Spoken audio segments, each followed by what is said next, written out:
Today, we've got a really cool golf story for you that combines a number of pretty interesting elements. For instance, how about endless miles of beautiful, bright beaches along the Atlantic Ocean, a gathering of 3,000 plus golfers competing on 55 plus golf courses, and a party every night that is off the charts. Well, it's the story of the Myrtle Beach World Amateur Championships, and today, we're going to answer the 5 most frequently asked questions about the Myrtle Beach World Am. Straight ahead.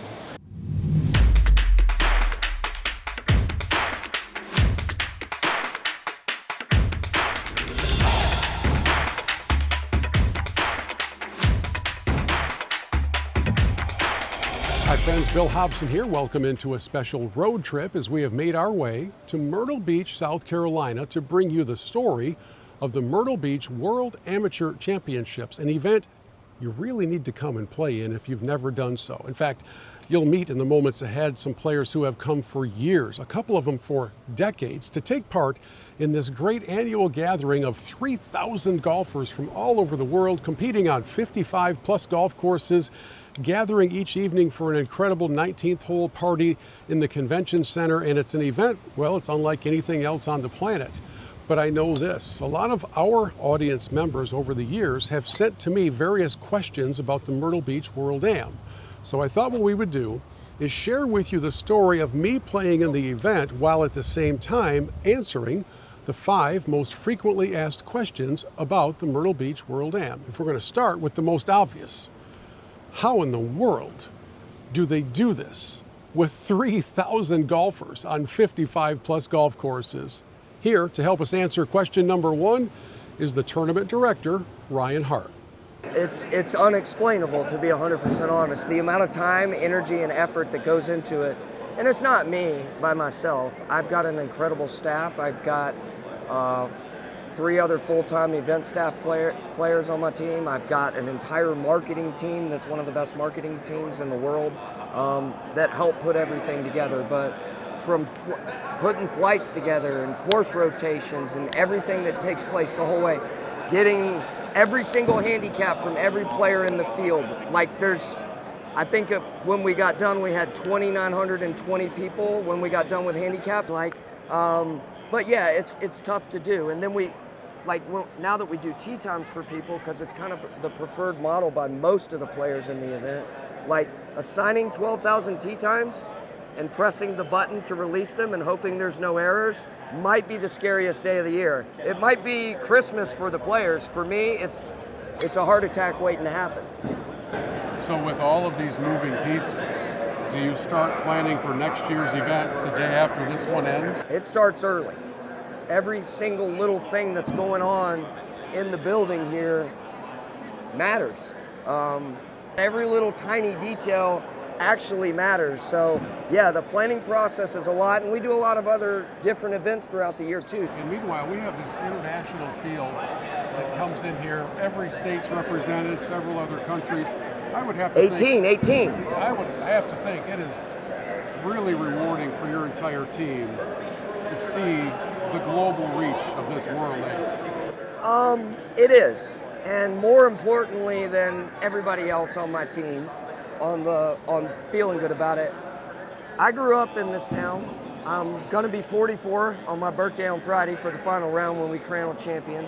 And I've only left this town for a couple of years on a golf scholarship to go to college. So I've lived here my whole life. It means a lot that this event is in my town, and everybody in our community here can say that. It's ours. And these people are coming in, and what people love about Myrtle Beach and the Grand Strand area is everybody here is super, super nice and hospitable. You're not going to go and feel more welcome, and that's every single place that you visit while you're here. So it means a lot to me that I get to wear some crown and label as the tournament director in the largest golf tournament in the world that just happens to be in my hometown. I would just say, for people who haven't been to Myrtle Beach, I mean, you probably know Myrtle Beach for great beaches, but it really is one of the greatest collection of golf courses in a small area that you can find. And what's really cool is it has to be the greatest public golf course collection, meaning these courses generally are open to anybody, and they range in all kinds of quality and price point, but like in a one, zip code or maybe two or a couple of area codes, you can get, 79 different golf courses that are all publicly available. Try to find that anywhere else. It's really pretty special. Now, you didn't really think I'd come all the way to Myrtle Beach to play in the World Am and not take some time to visit one of the beaches. I mean, scenes like this are absolutely incredible, and part of the beauty of the schedule of the World Am is that you do have plenty of time to just kick back and soak in views like this. Now, being at the beach also reminds me of a perfect lead-in to our next question that you may be having about the World Am. With, 3,000 plus golfers, how do they deal with, well, the issue of sandbagging? See what I did there? Sand in the bag. I thought it was pretty creative. First answer to the question is I don't ever use the term sandbagger because of the fact so many people like to point out things. I like to just look at a tournament index or a handicap index and try to figure out whether it is accurate or inaccurate. And if it's inaccurate, personally, I don't really care how it's inaccurate, whether you're the most honest human being in the world or you manipulated it on purpose. Yeah. So I don't ever use the word cheat or sandbag or anything like that. It's just whether or not the index is accurate or inaccurate. And is that when something comes in that's outside the realm of statistical probability? Is that sort of the red flag that goes up? Yeah, absolutely, absolutely. Okay, so let's just hypothetically say that some guy named Hobson has a submitted index of 15. Right? 15.0? Yeah, sure. Okay. On the number. But for the first couple of rounds at the World Am, he goes out and gross puts up like a pair of 75s. Oh, by the way, I would dream of hypothetically being that guy. Yeah, you can't do that, right? So, I haven't so far. So what happens next? Well, part one is you just use two terms kind of like our players do. You use the handicap index and then you started talking about gross scores. Well, a gross 75 at XYZ Country Club versus ABC Country Club are two completely different rounds based on the tee that you play. But for a 15, it's unlikely that happens anywhere. No, not necessarily. If you're an 80-year-old and you're playing a tee box with a course rating of 62.1 and a slope of 103, you play really well. It's very much within the realm of possibility to shoot 75. Would it be a great round? It would, Sure. But it wouldn't be anything you'd even come close to getting in trouble for. Now, let's flip it. Yeah. You're a 10 and you're playing the tips and you shoot 71. It's a completely different story, even though those things are only a couple apart. So the main context thing matters. Well, main thing to look at is the term differential. So when you go on your handicap account and you look at your handicap, the main thing you don't need to look at are your gross scores. What you need to look at is across the line, there's this thing called, you'll see it at the top, it's DIFF, it's a differential. Yeah. And what that is, that's the number that you played to today. Handicap index, whatever, call it that if you want. I like to call it your ability rating. Like people think, I made my handicap index from this tee, I moved to this tee, it changes. No, your ability rating is the same. The amount of strokes you can get from these different tee boxes vary. We know if you play the red tees as a 3 or the tips as a 3, you're going to shoot higher from the tips and lower from the reds, but it doesn't change your ability rating. How often do you have to call a home club or call Never. a golfer in, or how do you address it if red flag does pop up? We don't have to call a home club anymore. The United States Golf Association has the GEN program. Yep. You're able to get into back-end access of it, and I can see forever backward. Like if I go pull up your handicap account, you see your most recent 20 scores, you see your little chart. I can see that Bill Hobson has played 1,321 rounds in the last 8 years if I want. And I can see all of it. So there would be no reason to call the home club. The only thing that could result in that is, the head pro doesn't necessarily want to throw one of his members under the bus. True. So he's going to give them the benefit of the doubt on a lot of these things that could, all you need is the differential. So when you're looking at how big the discrepancy is on certain things, that's what you're looking at. So my last question for you is, can you speak to the folks in the audience who have always wondered if they have a fair chance at competing at the World Am? 100%. So that's what's the greatest thing about this golf tournament, outside of the fact you're going to meet thousands of people that are just like yourself. Everybody here is going to get to play equally on an equal playing field, and the moment that we find out that something's off about an index, we're going to protect you. So everywhere else on earth that runs handicap tournaments, we are number one at monitoring the tournament and making sure that you get to play and have a fair and equitable chance to play. So is it fair? It's 100% fair. We have a million different ways of doing it. Could I have some more shots for tomorrow, please? Can you, like on your card? You want more? No, I mean more. Here's what I'll do, man. I'll go in right now. Pat, hey, No. Pat, how about we go into gotta wrap Hobson's? this up. We really How don't about have we go time into for this. Hobson's account?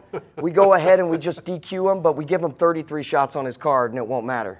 Pat, he's not feeling well. He's not feeling well. Just disregard whatever you're hearing here. And now we tackle Myrtle Beach World Am frequently asked question number 3. Are the courses that we play any good?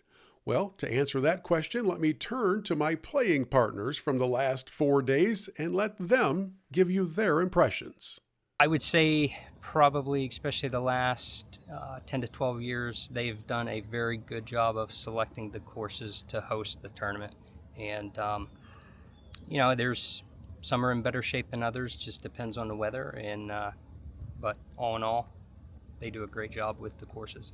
You have some hit and misses, but the majority of the time that I've been out here, the courses have been really nice. So for somebody who's never come, but may be considering it, what do you want them to know? Oh, you should definitely come at least once. Try it once, see what you like, see if you like it. Especially if you like meeting new people, camaraderie, and competitive golf, you at least need to try it once.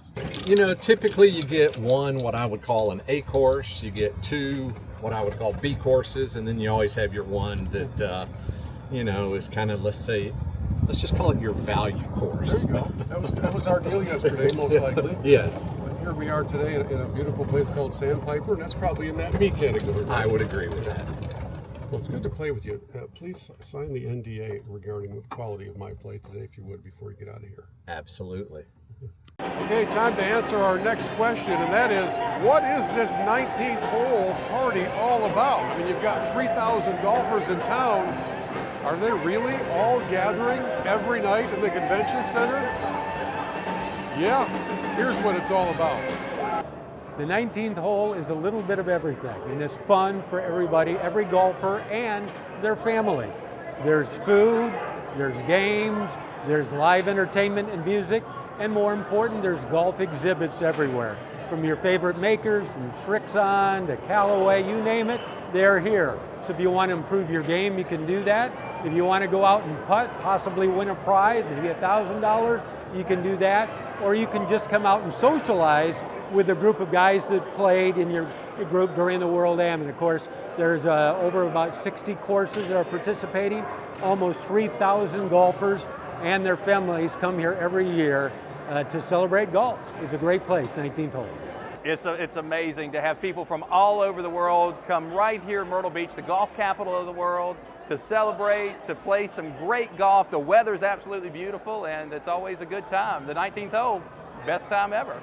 Love the 19th hole, all the camaraderie. Seeing the golfers now in a non-competitive environment is awesome. Telling the stories, the wonderful birdies, the great shots, the agony of defeat at times. It's all great. And even when we're out on the course, it's a friendly environment. You're competing, but you're also cheering on one another. I think that's the great part. And then when you get in here at the 19th hole, again, the food, the drink, the camaraderie, you see family members enjoying it as well. It's just a wonderful experience. We're about 3 hours after our rounds, so we're all ready, showered up, ready to come and eat and drink and be merry and meet a lot of people. You don't get to see all the golfers all the time, but then you run into them, even past golfers that you've played with.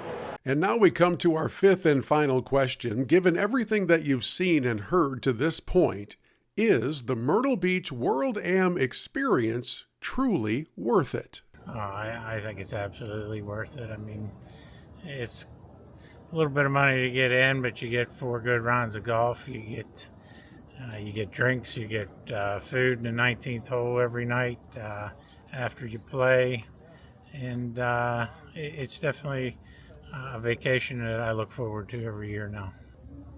Oh, absolutely, absolutely. You're looking at for the price. You get 4 rounds of golf. That's the biggest thing. Monday, Tuesday, Wednesday, Thursday. If you win your flight or you tie for first place. Everybody play Friday. It's definitely worth it. What would you say to somebody who's just never done this event? So don't be intimidated. Come out and play. It's everybody's got a first time, and you'll get hooked.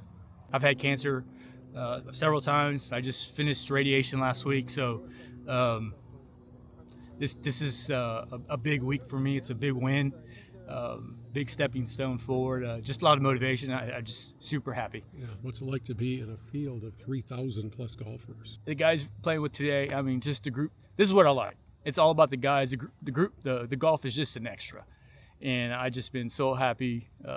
Just day one, it's just been a blessing. This is my 31st year playing in a tournament. That's incredible. Yeah, it's just kind of become a tradition with me and my father. He's played in it 36 or 37 years. So we have it on the calendar all the time. Somebody who's watching this and has never played in this, but is thinking about it, what would you like to tell them? I would say come experience it for yourself. I mean, what you see on your channel is probably a good reflection of what it's all about. But being here, meeting new people and meeting friends from the past year after year, the camaraderie is what it's all about. And you get the competition. That's just an added bonus along with the camaraderie and all the friends you make over the years. What an experience to join 3,000 golfers for the better part of a week, engage in super fun competition, gather each evening to exchange stories, eat too much, and create friendships, and learn of the personal journeys of so many of my playing partners while soaking in the beauty of the Myrtle Beach area. And I'll never forget the imaginary galleries enthusiastically welcoming me home on that memorable final walk up 18 to cap off my Myrtle Beach World Am.